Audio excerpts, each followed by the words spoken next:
안녕하세요. 오늘 두 번째 만남입니다. 지난 시간에는 성공에 대한 정의, 그리고 성공이 우리들에게 왜 필요한가, 성공을 위해서 기본적으로 해야 할 일이 무엇인가에 대하여 간략하게 말씀드렸습니다. 성공, 우선 마음속에 그림이 있어야 되고 바라보는 것이 있어야 되죠. 우리가 좋아하는 사람과 가까이 하고 싶으면 먼저 바라보는 마음이 우리들에게 있어야 돼요. 그리고 또한 뭐 갖고 싶다 그러면 늘 그게 마음에 떠나지 않고 자리를 잡고 있어야 해요. 여러분들은 명품 좋아하세요? 좋아요. 나도 좋아해요. 없어서 그렇지. 너무 비싸고 없어서 그렇지. 명품 좋아해요. 그러다가 하나 생기면 아껴요. 그죠?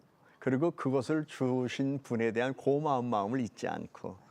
그래서 우리는 물건을 소유한 게 아니라 물건을 준 사람의 마음을 소유하는 거예요. 그래서 내가 당신을 이렇게 존경합니다, 사랑합니다는 뜻으로 우리가 함께 선물을 주거니 받거니 하잖아요. 그런가 하면 또 다음에는 그분에게 내가 이런 선물을 하고 싶다라는 마음을 우리들이 가질 수 있어요. 그러므로 우리가 선물을 하는 것도 마음에 뭔가 그림이 있어야 되고 늘 바라보는 게 있어야 되죠. 인간관계에서도 그렇잖아요. 내가 저분과 좀 가까이 하고 싶다. 교회에서도 그렇고 직장에서도 그렇고. 그런데 그런 생각 없이 우연히 어떤 만남 속에서 경솔한 판단이 자신의 생활에 실패를 가져올 때가 많아요. 그래서 성공을 향한 사람들은 우선 희망의 눈으로 미래를 바라볼 줄 알아야 돼요. 지난 첫 시간에 아폴로 우주선 얘기를 해드렸잖아요. 이 과학자들이 로버트 휘칭스캇라는 이 박사가 과학적 사고를 가지고 이 지구에서 저 달나라까지는 거리가 얼마다. 그리고 이 거리에 우리가 도달하기 위해서는 무엇을 어떻게 한다라고 하면서 이 사람은 자신의 생각을 가지고 두뇌를 가지고 과학적 사고로 이렇게 풀이를 한 거예요. 그리고 나중에 그거에 의하여 우주선이 제작되어서 발사됐고 그대로 이루어지지 않았습니까?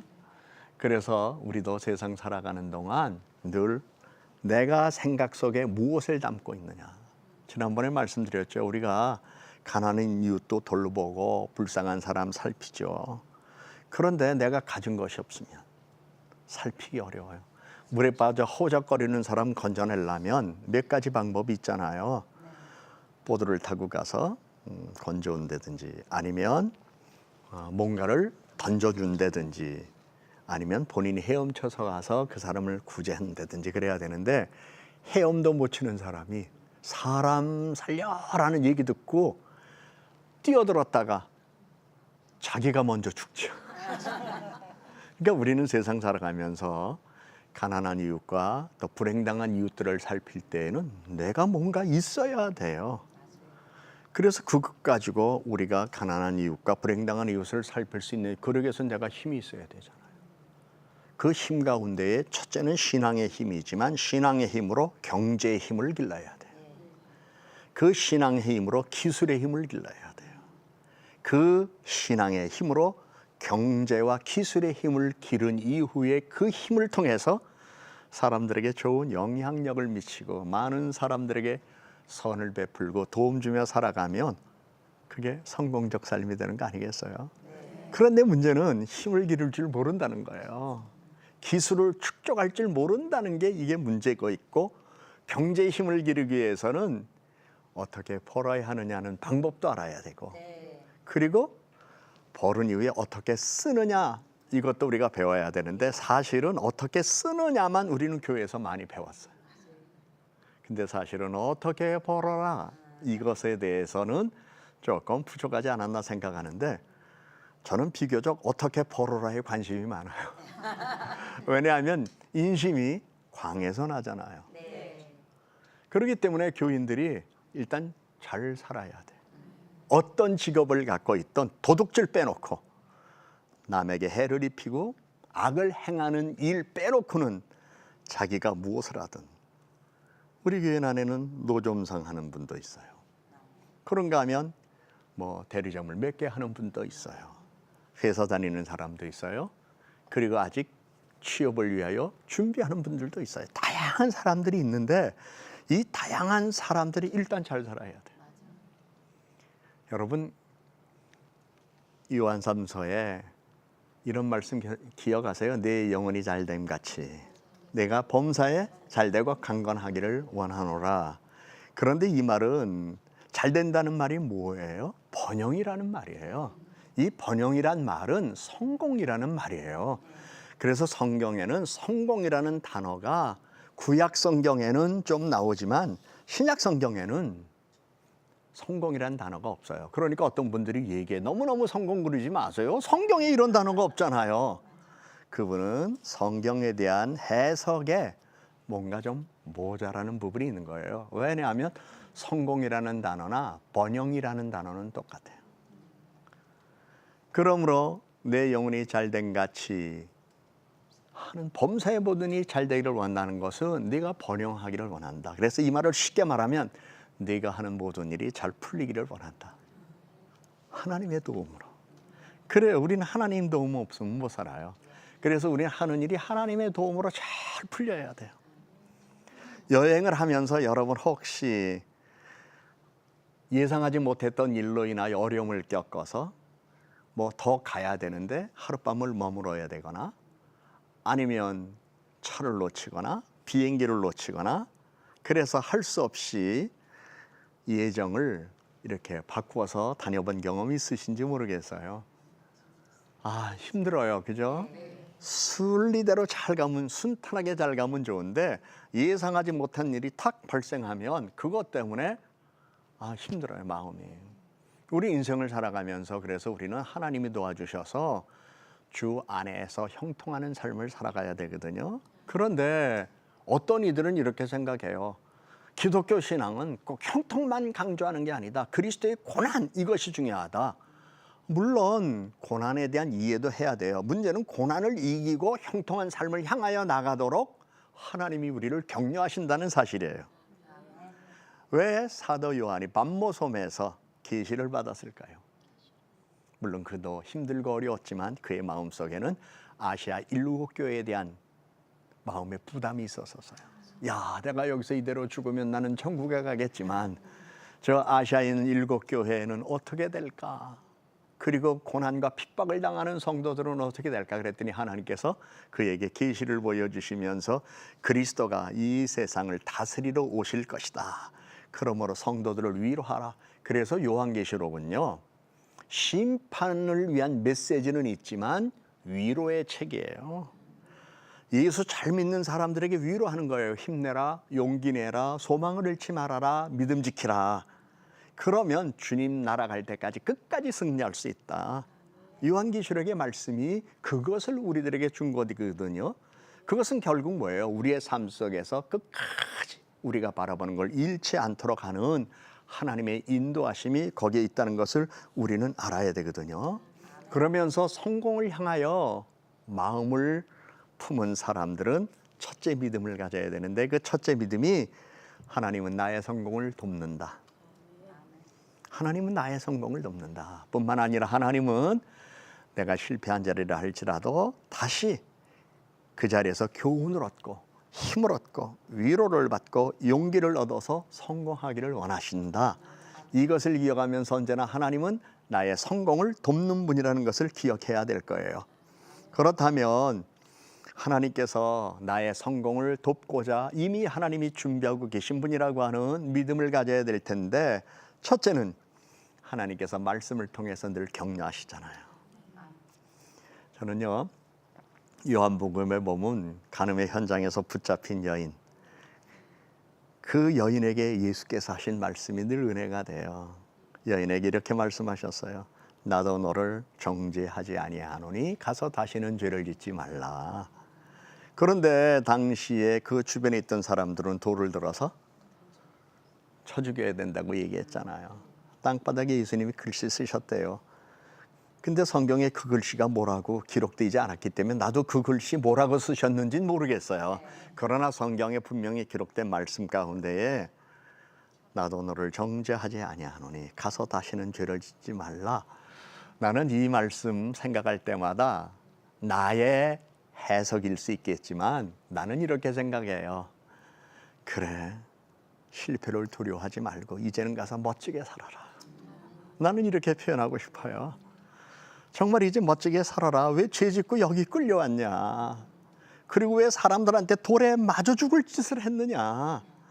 이제 다시는 그런 일 하지 말고 그런 일에 관련되지 말고 좀 멋지게 살아서 나도 당신처럼 살고 싶다 이런 얘기 좀 들어봐라. 나는 요한복음 말씀 보면서 간음의 현장의 그 여인과 예수의 만남을 나는 그렇게 받아들이면서 언제나 나를 격려하신 주님을 바라봐요. 살면서 나 실패 많이 했어요.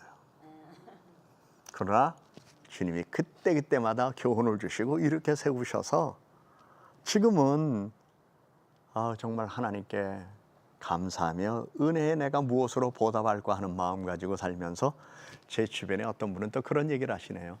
아유, 목사님, 나도 목사님처럼 됐으면 좋겠어요.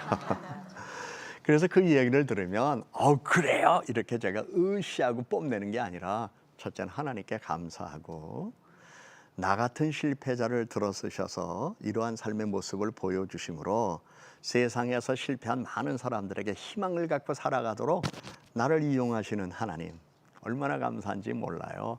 그래서 오늘 우리는 두 번째 만남에서 꼭 기억해야 할 게 있어요. 희망의 눈으로 성공을 바라보라. 그런데 우리가 성공 이야기하면서 조금 더 옛날 얘기를 좀 하고 싶은 게 있는데 우리는 이 성공이라는 이 개념이 우리 사회에 들어온 지가 얼마 되지 않았어요. 6.25 전쟁 이후에 얼마나 우리가 먹고 살기 어려웠습니까? 그리고 70년대 얼마나 많은 사람들이 잘 살아보세 그러면서 새마을운동 노래를 부르며 살았습니까? 그리고 새벽종이 울렸네. 그러면 새벽기도 안 나가도 다 깨야 돼. 결국 그것이 오늘 우리 사회를 이렇게 만들어 놨잖아요. 그러한 삶의 자리에서 우리가 오늘 이렇게 산다는 건 정말 축복이죠. 그런데 이 성공이라고 하는 이 개념에 대한 정의는 말씀드렸지만 이 성공이 학문적으로 세상에 알려진 것은 1874년부터였어요. 1874년에 윌리엄 메수즈라고 하는 사람이 Getting on in the World라고 하는 이 책을 쓰기 시작했고요. 이 이후에 1870년 윌리엄 메이어라고 하는 사람은 On the Road to Riches, 1881년 에드윈 티 프레들리라고 하는 사람은 The Secret of Success in Life, 1882년 리먼 에비라고 하는 사람은 How to Succeed, 1885년에 윌리엄 스피어는 The Law of Success, 1903년 세뮤얼 필로스는 The Problem to Success for Young Men and How to Solve It. 달리 말한다면 성공을 위하여 사람들이 어떻게 그 문제를 풀어가야 할 것인가라고 하는 것을 책으로 쓰기 시작해서 이미 1700년대부터 미국에서는 성공학이라고 하는 학문이 세상에 드러내기 시작한 거예요. 그래서 성공이라고 잘 번역된 단어는 우선 성경적으로 알아야 될 텐데 성경에는 오직 7번 나와요. 여호수아서에 2번, 창세기, 느헤미야, 욥기, 잠언 그리고 다니엘서에서 한 번씩 나오죠. 그래서 아까도 말씀드렸지만 신약 성경에는 성공이라는 단어 아무리 두들겨도 안 나와요. 그렇지만 번영이라는 이 단어를 통해서 하나님은 우리의 하는 일이 번영하기를 원한다. 성공하기를 원한다. 저 사람 장사 잘 돼. 하는 일이 어떻게 저렇게 잘 되는지 몰라. 이런 얘기 들으면 기쁘잖아요. 그래서 안 되는 사람들이 저분도 옛날에 고생 많이 했대. 그러면 자기가 고생하는 게 위로가 되면서 나도 저렇게 잘 될 때가 있겠다. 기대를 갖게 되는 거 아니에요? 그래서 우리는 항상 사랑하는 자여 내 영혼이 잘된 같이 내가 범사에 잘되고 강건하기를 내가 강구하노라. 요한 3서 2절에 있는 이 말씀이 하나님은 내가 하는 일이 잘 되어지기를 원한다는 마음을 갖고 첫째는 여러분 스스로가 그런 기도를 해야 돼. 하나님, 나 좀 잘되게 해주세요. 내가 하는 일 잘되게 해주세요. 우리 자녀들 하는 일 잘되도록 도와주세요. 그러면서 두 번째는 여러분들이 정말 여러분의 마음속에 내가 정말 성공을 원하는가? 한번 생각해 보세요. 내가 정말 성공을 원하는가? 참 어떻게 보면 우스운 질문이에요. 근데 의외로 이 질문을 받으면서 뭐 이 정도면 됐지 이러고 살아가는 분도 있고, 성공은 남의 얘기야. 나하고는 상관이 없어. 난 그저 새끼 밥 먹고 살면 돼. 어떤 경우는 아유 글쎄 말이야, 세상이 뭐 다 그런 거지. 아유 나는 이제 뭐 이 나이에 다 됐어. 스스로 자기를 실패한 사람이라고 생각해.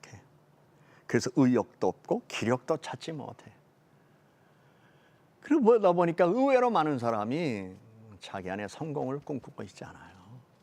저는 나이가 많든 적든 남자 여자든 아니면 학생이든 사회인이든 그다음에 사업을 하는 분들이든 저처럼 목회를 하는 사람이든 모든 이들의 가슴속에 믿음은 기본이고 거기에 성공을 원하는 강렬함을 좀 사람들이 가졌으면 좋겠어요.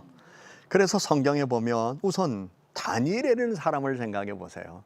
이 사람이 청소년기 바벨론의 포로가 됐잖아요. 그는 바벨론으로 옮겨간 이후에 남은 생애가 낯선 문화에서 살던 사람이었어요. 그는 느부갓네살과 고레스 다리우스와 같은 하나님을 알지 못하는 왕 밑에서 섬겼어요. 이 세상에는 모든 사람들이 하나님을 섬기는 사람들이 아니에요. 직장 상사가 하나님을 섬기는 사람, 사장이 하나님을 섬기는 사람, 대통령이 하나님을 섬기는 사람이라면 좋겠지만 아닌 경우가 훨씬 많아요. 이러한 구조 속에서 우리는 살아요. 그렇기 때문에 다니엘이 당했던 부정적이고 힘든 일들이 얼마나 많이 있었겠어요. 그럼에도 다니엘은 다니엘서 6장 28절에 있는 말씀에 보면 이 다니엘이 다리오 왕의 시대와 바사 사람 고레스 왕의 시대에 형통하였더라. 성공했다는 거예요. 여러분 형통을 꿈꾸세요. 그러나 다른 사람의 형통을 부러워하지 말고 자신의 삶이 형통하기를 원하세요. 우리 주변에 보면 다른 사람의 형통을 부러워하는데 부러워봐야 그 형통함이 내게 아니잖아요. 내가 형통한 게 중요하고 특별히 악인의 형통함은 부러워하지 말라고 그랬어요. 그렇기 때문에 우리 하나님이 나를 도와주실 것을 믿는 믿음이 우리들에게 있어야 되죠. 그래서 다니엘은 자신의 어려운 가운데서도 잘 살았고 또 형통한 사람이 되었다는 것 우리는 알아야 되겠고요. 또 한 사람을 소개한다면 여호수아예요. 여호수아는 이제 모세의 후계자로서 이스라엘 백성들을 이끌고 가나안 땅을 정복했잖아요. 그는 리더십을 가지고 자기 민족을 잘 이끌어가야 했지만 동시에 자신의 지위를 통하여 사람들에게 좋은 영향력을 미쳐야 했었어요. 그런데 만일에 여호수아가 자신의 지위에 대하여 불안한 마음과 리더십에 불안한 마음을 갖고 이 백성들이 과연 나를 따라줄까? 또한 모세를 믿었던 것처럼 나를 존중해 줄까? 모세가 드러냈던 일처럼 내가 과연 하나님의 능력을 이 땅에 드러낼 수 있을까? 이런 생각과 마음과 스스로 불안했다라면 그는 아마 지도자로서 성공적인 모습을 못 보였을 거예요. 그런데 하나님은 벌써 다 하셨어요.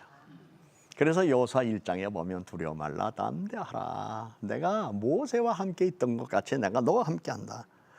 성경에 보면 이미 사람이 불안할 때 불안할 줄로 하나님은 아셨어요. 그래서 불안할 때마다 담대하라 이런 말씀을 주셔요. 이것은 우리의 하나님은 우리 안에 있는 마음을 먼저 아시는 하나님. 그래서 우리를 도와주셔서 불안을 극복하고 내게 주어진 현실에서 상황을 이기기를 원하시는 분이라는 것을 우리들에게 말씀하셨어요. 그래서 좀 전에도 말씀드렸지만 여러분이 알아야 돼요. 하나님은 나의 성공을 돕는다. 하나님은 내 자녀의 성공을 돕는다. 하나님은 나의 가족의 성공을 돕는다라고 하는 마음을 먼저 품고 꿈꾸는 사람이 되어야 할 것입니다. 그래서 우리 하나님께서 이러한 과정 속에서 한 일이 많이 있지만 시간상 많은 사람의 이야기를 나열할 수는 없지만 또 한 사람 소개한다면 느헤미야 아닙니까? 이 느헤미야는 자기 동족이 어려움을 당하고 있다는 얘기를 알고 내 동족이 그렇게 어렵게 살아. 그래서 하나님 앞에 기도했죠. 하나님이여 나를 축복하셔서 이 사람 앞에 인정을 받게 해주소서. 그래서 내가 내 고향으로 돌아가서 내 나라와 내 조국을 위해서 뭔가 일할 수 있도록 나를 도와주십시오. 그렇게 먼저 기도했어요. 그리고 때가 돼서 그가 예루살렘에 돌아가서요. 그래서 성벽을 수축했어요.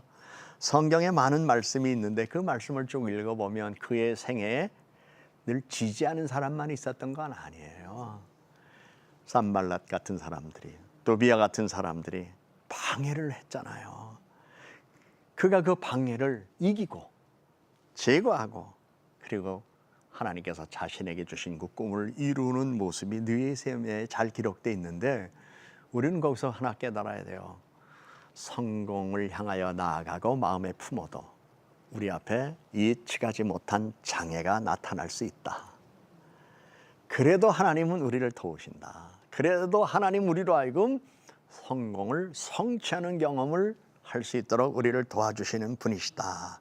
그래서 우리 믿음의 사람들은 언제나 하나님이 나를 부르시고 도전하게 하시고 용기를 갖고 살아가도록 도우시고 그리고 위로하시며 격려하시며 통찰력을 주시고 지혜와 명철을 주시고 지각을 열어주셔서 지식도 주심으로 발전해 나갈 수 있도록 우리를 도우시는 거예요.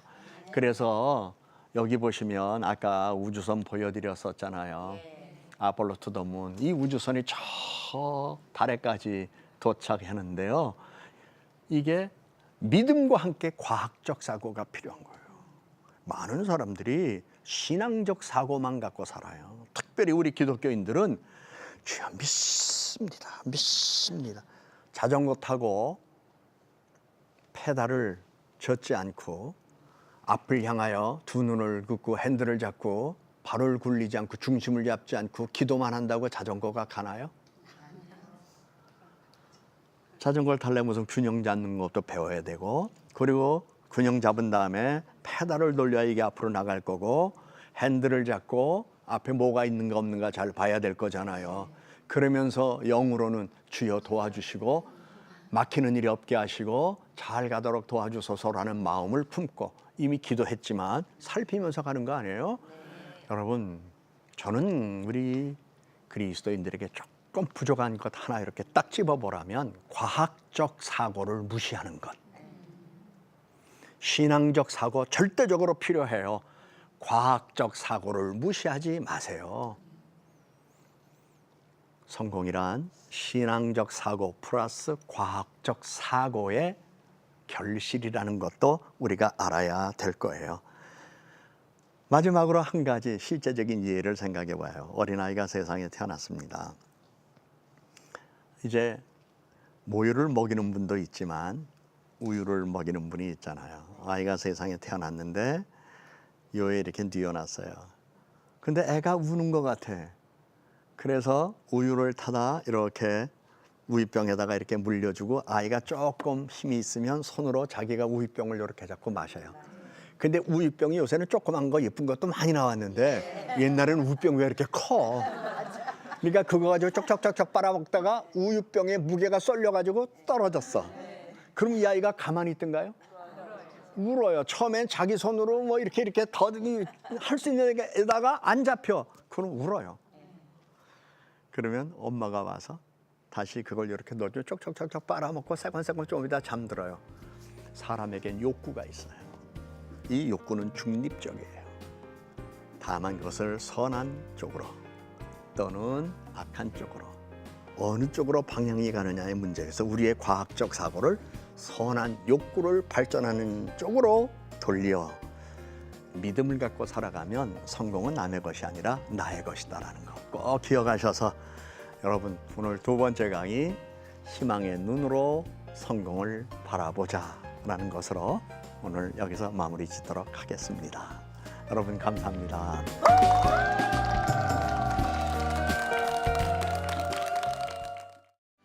이 프로그램은 CTS 방송가족의 사랑과 후원으로 제작되었습니다. 후원전화 02-6333-1003번, ARS 060-800-1111번으로 전화주세요.